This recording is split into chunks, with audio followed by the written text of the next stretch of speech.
Hello, everybody. Welcome to another exciting episode of Jimmy's Jambox. We're here. We're back at it again, and we're going to get on into it. But before we do, as always, please make sure to like, subscribe, push all the buttons, do all the things. You know, I don't know where they are, but you do, and I trust you. And with that being said, here's a quick word from our sponsors. Organic herbs and botanicals, skincare and edibles, wellness for body and mind. The Brothers Apothecary. Fine teas and remedies. Ronald Records. From indie gems to classic hits, discover the heart of local music. With live shows all the time, up close and personal, and regular releases on their in-house label. Ronald Records. Supporting the community, one track at a time. All right. Thank you all so much for watching again. Shout out The Brothers Apothecary, Ronald Records, and Portland Water. Thanks for keeping us hydrated. And with that being said, let's go ahead and get on into it. Here is today's guest. Hi, everybody. I'm Jason Grant. Hello. Hello, sir. Thank you so much for joining us. Thank you for having me. Yeah. Why don't you tell us a little bit about, who you are, where you're from, what you do, give us that Tinder profile of your involvement with music. Well, I grew up in Astoria, Oregon, from the Pacific Northwest originally. So, okay, so you've always been here. Oh, well, the general here. Generally here. I had a few moments of moving to the Southwest, but it always brings me back here. Always, always. And then what got you into music initially? Well, initially, this is an embarrassing story, but I saw my brother performing New Kids on the Block. I've always been interested in music, but when I saw that, I was like, I want to perform music. Not necessarily that genre, but I want to perform music. Fair. And was he playing guitar? Did he do vocals? Singing. Okay. And was anybody else in your household musical at all? Everybody was musical. Not everybody played instruments. So the only thing that I actually saw in the household is my grandpa played the harmonica and the spoons. But music was never not in the house. It was always playing. Gotcha. Okay. So you definitely had a household of music appreciators. 100%. And was everybody kind of based in similar genres, or was it a really wide palette? Wide palette. Oh yeah. Nearly anything you can think of. There were some staples, but Motown was a big staple when I was young. The Beatles and, the old hits. The quality jams. Yeah. But yeah, there was a lot of genres. I love that. And then before we officially get into more of what you're doing in the present day, I have a couple foundation questions I like to check in with everybody on. Hit me. This first one is one we ask early. It's one we ask often, and it's definitely a crowd favorite. What was the first album you ever bought with your own money? With my own money? Mm-hmm. Ooh, that's a very good question. I could tell you the first album I ever owned was Xanadu soundtrack. Okay. Hell yeah. Oh, I do remember. It was the Jacksons.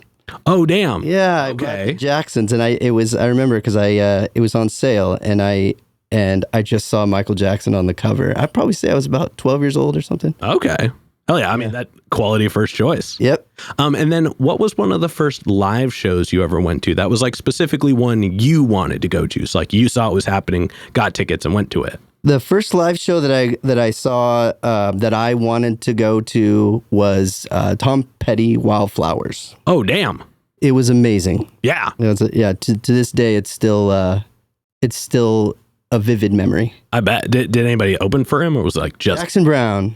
Okay. Yeah. Okay. So it was a cool show. It was a cool show. Oh yeah, that's awesome.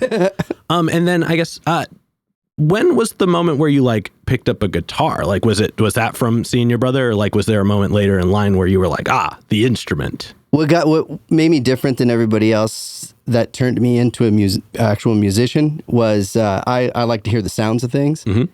And I remember beating on everything all the time. And then when I was 16, I got a guitar. It was a Squier $299, piece of shit generic Stratocaster. Yeah. Did it come with the little tiny amp? No. Okay. So this was okay. Yeah, no, I would actually beat on it with no amplification for a long time. Oh, damn. All right. So you were really into it. Yeah. Well, at one point I actually plugged it into the stereo, you get Yep. Yeah. How that goes. Yeah. And then before we officially get into you today, do you have a defining moment where you decided you wanted to take music more seriously? Yeah. I heard Seasons from the Singles soundtrack. I heard Chris Cornell play Seasons, and that switch went on in my head. Gotcha. And I was like, I'm going to write, and I'm going to record, and I'm going to perform, and I ended up doing it just a few years later. Oh yeah. I've never asked this before, but do you remember the name of your first named song? I do. What is it? Shedding Tears. Okay, hell yeah. Hey, I mean, at least it wasn't something super bizarre. It was bad, man. It was a bad song. All right, well, we've actually got a recording of it. That would be so funny. All right, blow my mind. But now let's go ahead and let's get on into you in the present day. We are going to get what I think is a super easy one out of the way. How'd you pick the name? Shedding Tears? No. Or Jason Grant? Yeah.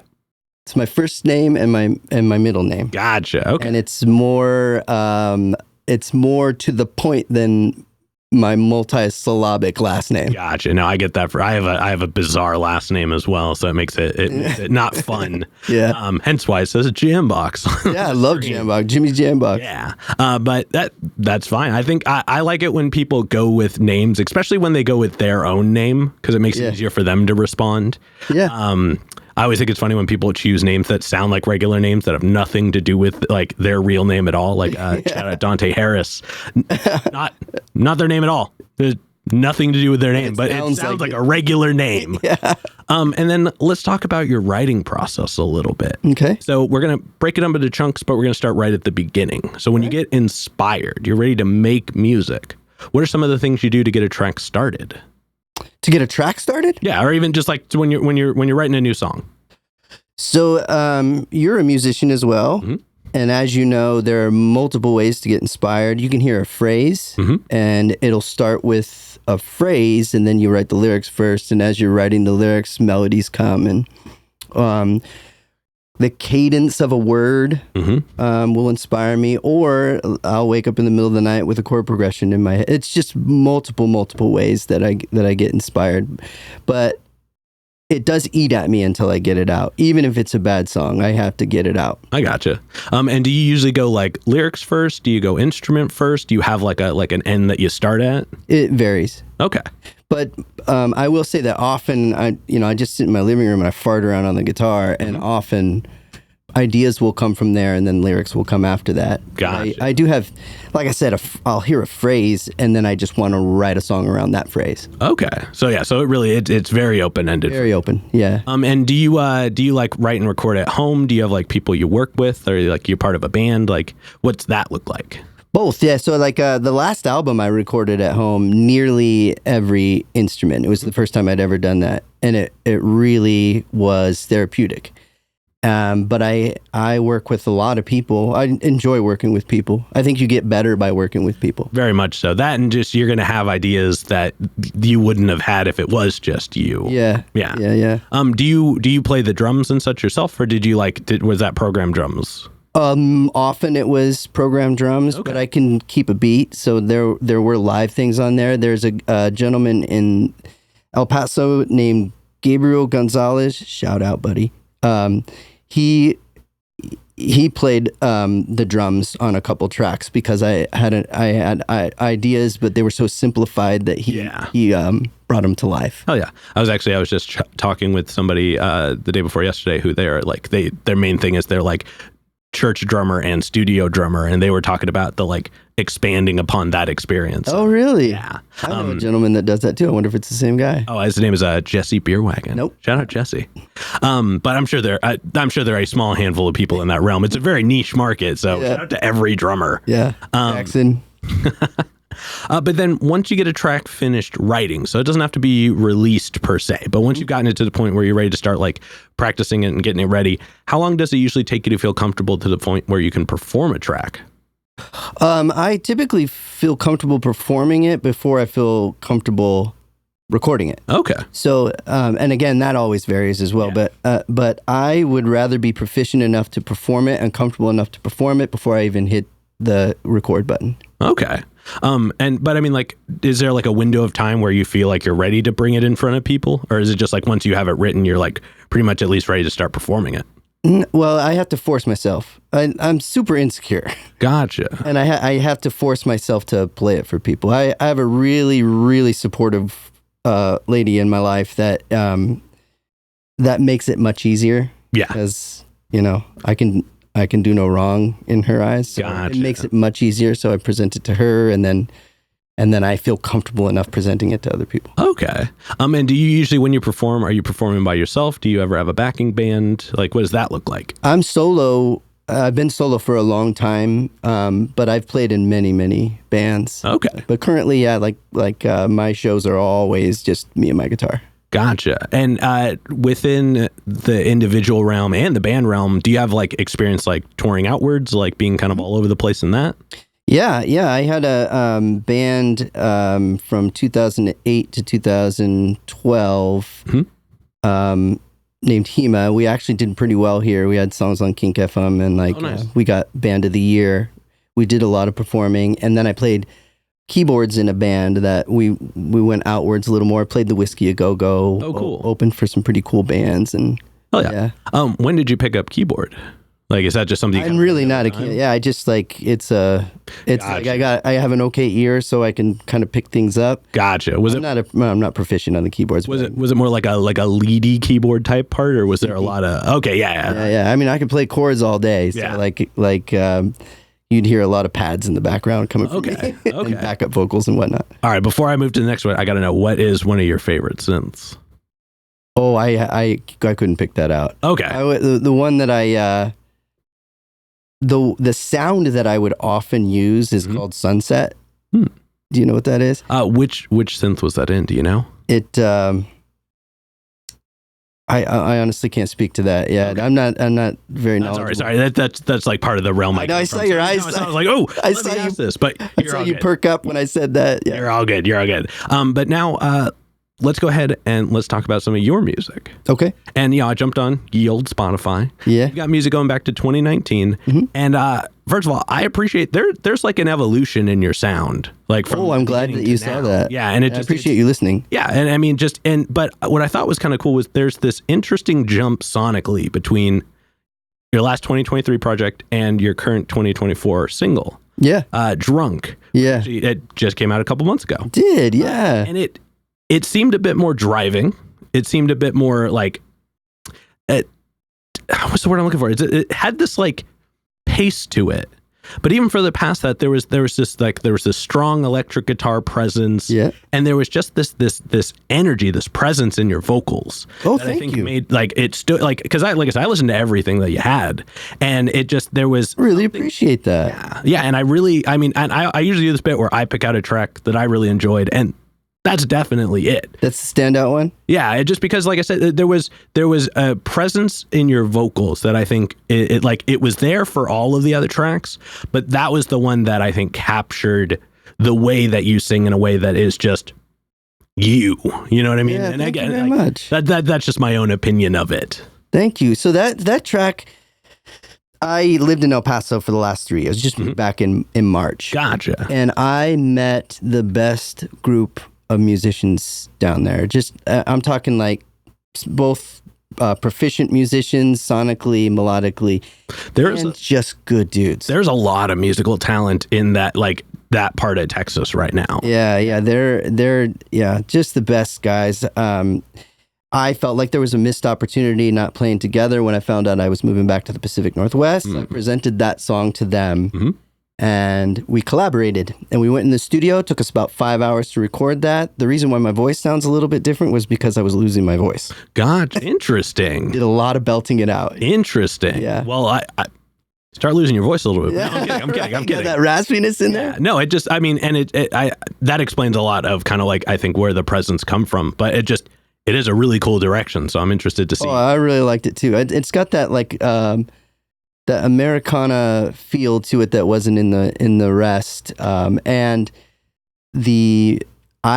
didn't have to worry about playing the other instruments. Everybody was so good. Like, it was and collaborative. Mm-hmm. I don't know if you've worked with people where you can tell it's not going to mesh. Yep. It meshed from start to finish. Oh, that is the best feeling. Yeah. Yeah. No, I know exactly how that is. I love those guys. But I am curious to know now, what are some of your favorite tracks of yours to perform?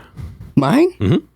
The newest one that I love to perform, I can't get it out of my head, and there's an interesting story behind it, is called Water's Edge. It was on the 2019 album that you listened to, and it was kind of like, it just sort of got lost. You can see the numbers on Spotify, so you could see that didn't even reach 1,000 listens. Gotcha. And I resurrected it upon the request of my girlfriend, and I can't get enough of it. And it's just, and then, so if I'm talking too much, just tell me. Please, it is your episode. So the interesting story behind that is I often will get songs in my head as I'm writing, and I can't sleep. It's just going. Well, one night, Dana wakes up and says, I had a dream that you were playing a song with Blake Shelton, the country guy. And I was like, oh, really? And she's half asleep. And I break out my phone, and she said she remembered what it sounded like. And so I hit record on my phone, and she's still half asleep, and she's singing what became the bridge of that song. This is like 1:30 in the morning, and I just got up and just wrote the song. Oh, hell yeah. And then the cliff note to that is, I was listening to Blues Traveler the other day, and I was like, I think I ripped that off. Oh, no. Oh, no. Yeah. It's okay. I mean, it's like you get melodies stuck in your head. That was the last time I listened to Blues Traveler was 1995. So yeah, you never know when something's going to kind of reappear. Yeah. Also, I hate it when it's almost the opposite, when you have something in your head that you're like, I know this is a thing. I know this is a thing. I know that feeling. And then you put all the effort in and you find out eventually it's not a thing. And you're like, I've been trying to deflect from this for so long, only to find out I could have been using it. Yeah, it's never too late. No. You can always resurrect it. I don't think I've ever shared this, but that's actually how I almost didn't pick Jimmy's Jambox as the name. Oh, because really? I thought it was from something. Were you thinking Jimmy's Chicken Shack? No, a buddy of mine and he used to call me Jimmy Jambox, and I thought it was because it was from a show. Well, there's Jimmy Jam and Terry Lewis. They were the two songwriters for R&B in the 90s. Well, that I didn't know, but they did Janet Jackson's whole catalog. They used to play for The Time. Remember Morris Day and The Time? Yes, I do. Okay. Jimmy Jam. Well, I'll have to get him on the show now. Yeah. But like I said, I thought Jimmy Jambox was a thing from this show that he used to reference all the time. And then I went back to the show to find it so I could show it to somebody, and it wasn't there. Oh, then And I was like, so I could just use this. Copyright it? Like, I mean, it's so like now I'm just like, oh, perfect. That's what I'm going to do. Yeah. So I just, that's just a little bit about me. I love it. Getting back into you, let's take a moment and let's talk about some new music. What are you working on? What can we look forward to, like, stylistically? What do you kind of got, without giving like too much away? Like, what can you tell us about some of your new music? I have a group of about 10 songs now that so I like to work with themes. So there's a story, behind both of the solo albums that I released recently, and I got a new one in the works, and there's a theme to it. But there's a couple songs, the stragglers, that it doesn't have anything to do with the theme. So I will be going into the studio to record those as singles. Nice. Very, very soon. Oh yeah. And I like the drunk sound. I think I'm going to lean into that a little bit. Oh, I'm definitely excited for that. And that's going to be rad. Rather than that whole sequence pop sound I think I'm going to lean into that a little bit. I got you. I like I said, I'm a big fan, so I think that's going to be a fun direction to move and explore. You just made me very happy. And then let's take a moment and let's zoom out. We're going to kind of look at music as a whole.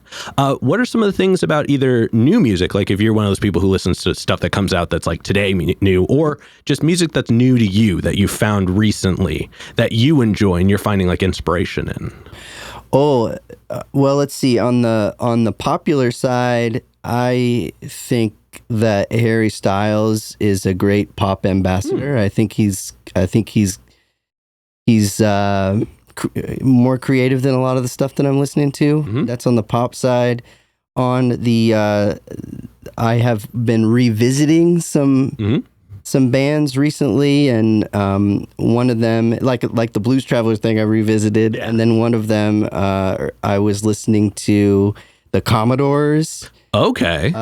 Recently, revisiting that whole catalog. I've also been listening to, I told you about Yacht Rock off camera, or off microphone. I listened to that a lot. We were talking about how music kind of ebbs and flows. Yep.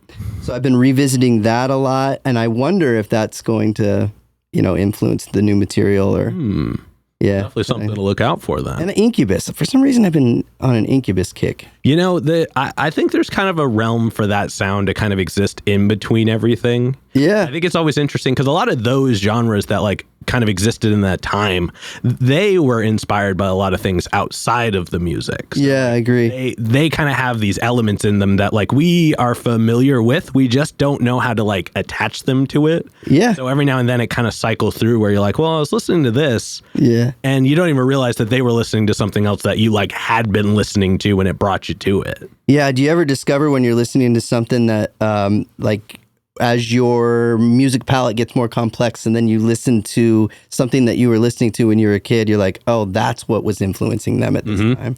Yeah. Or like you don't, I think it's fun when you go back to something you haven't heard in like 10 years. Yeah. And you're like, oh, that's where I got that from. Yep. Like, you just have, like, it's not so much like you're playing the thing they played, but there's just this tiny inflection in your style that you're like, I never realized that was where I had heard it. Cause it was like something that you would listen to, like, almost as a kid even. Yeah. Just like wasn't even during your time playing. It was just something that lived so heavy in your brain that like. Well, it gets in your DNA. Yeah. Honestly, like if you're a music drinker, like you love it so much, it gets in your code and and comes out in what you create. Yeah, exactly.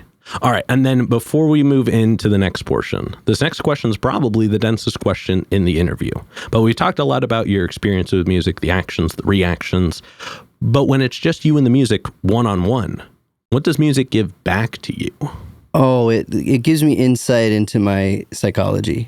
What I love about it is, they say like if you're struggling with something, you need to push through it. Don't go away from it. And music is the way that you push through it. And I think it's that way. We were talking again off camera about how important of an art music is, and it is that. It's like I'm not saying that if you go look at a painting or a sculpture, I'm not going to say you're not going to be moved by it, because I've been moved by paintings and art of all kinds. Oh, I mean, I have art all over the place off camera. Yeah. But the therapeutic element to music, it actually changes your vibration. So there's a therapeutic element to it that I just don't think is in any other art form. Maybe I'm wrong. Maybe I'm just speaking personally, and I'm not saying that people don't have this experience with other art, but I think it's a reception thing. Like, I think that's how your body receives this particular medium over other mediums for sure. Yeah. But, I mean, I'm very much in the same boat as you. Like, I can look at a visual art piece and go, wow, this is incredible. You could be moved by it. Yeah. But when I sit down with music, like it makes something happen. Like I kind of live in this space that like I don't experience the same way with other arts. It ultimately makes me a better human, and that's the therapeutic element of it. Like I can get through the worst trauma by getting it out, and or not just getting it out, not just the writing process, but listening. Yeah, letting it in. Letting it in. Hell yeah. Well, thank you so much for sharing that. Yeah, thank you for the question. That's a good question. Thank you. But now we're going to go ahead and we're going to move on to some hypothetical questions. Okay. And for these, sky's the limits. The questions are all made up, so the answers are allowed to be as well. But this first one is pretty straightforward. Okay. If you could work with any one person, the only requirement is they have to be alive. Oh. Who would you want to work with, and how would you want to work with them?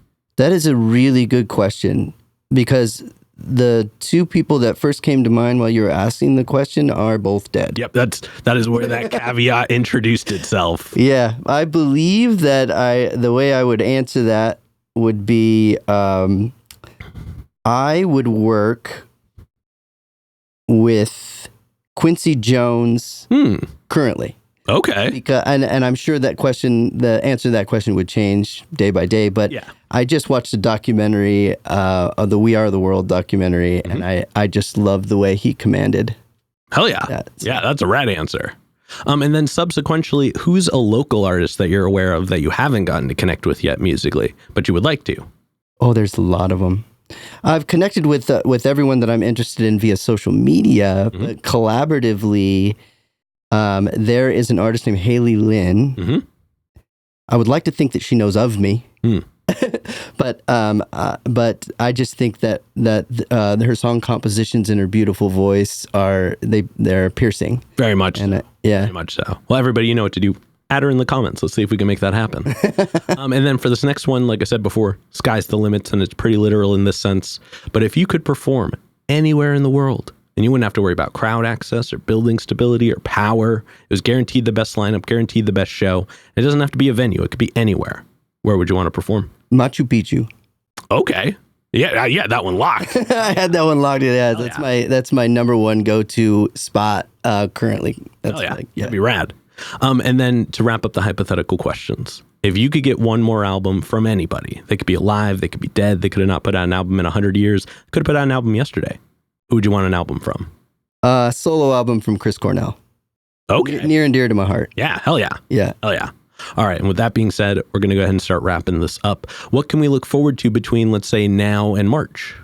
Now in March, I'll be hitting the studio. I'm not going to say that the album will be done by then because there's a lot of curating that happens. Yep. But I will be performing hopefully on a weekly basis, a lot of acoustic shows. But I'm going to put all my soul and my energy into either a new record or a new song will definitely be out within the next 2 months. Oh, yeah. Well, definitely looking forward to that. For this next one, go and look straight at the camera. Tell everybody how they can find you. Oh, you can find me all over social media and all over the streaming platforms. Just look up Jason Grant. The best way to find me, my website is www.jasongrantmusic.com.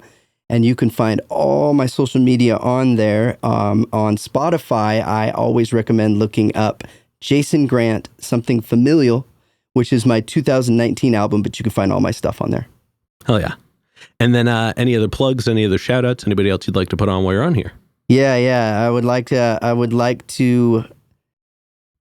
give a shout out to Jackson, aka Jack Davenport. I would like to give a shout out to Chris Margolin.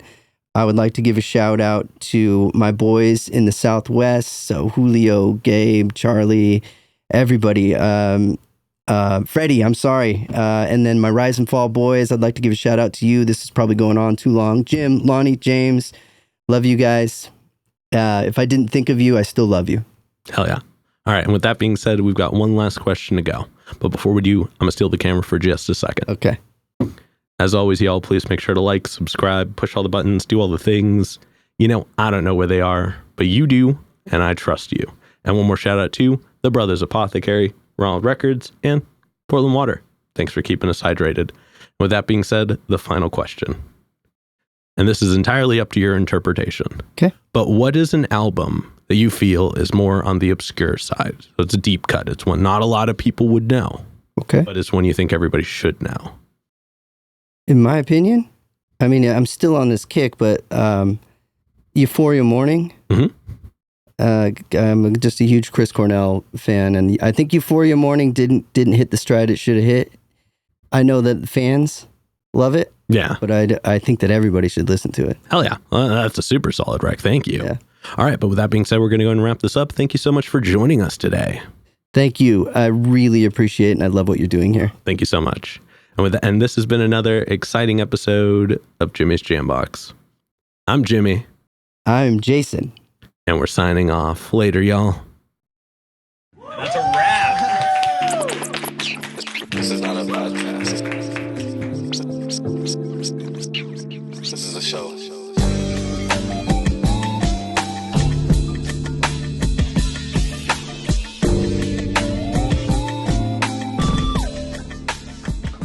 Keep jamming.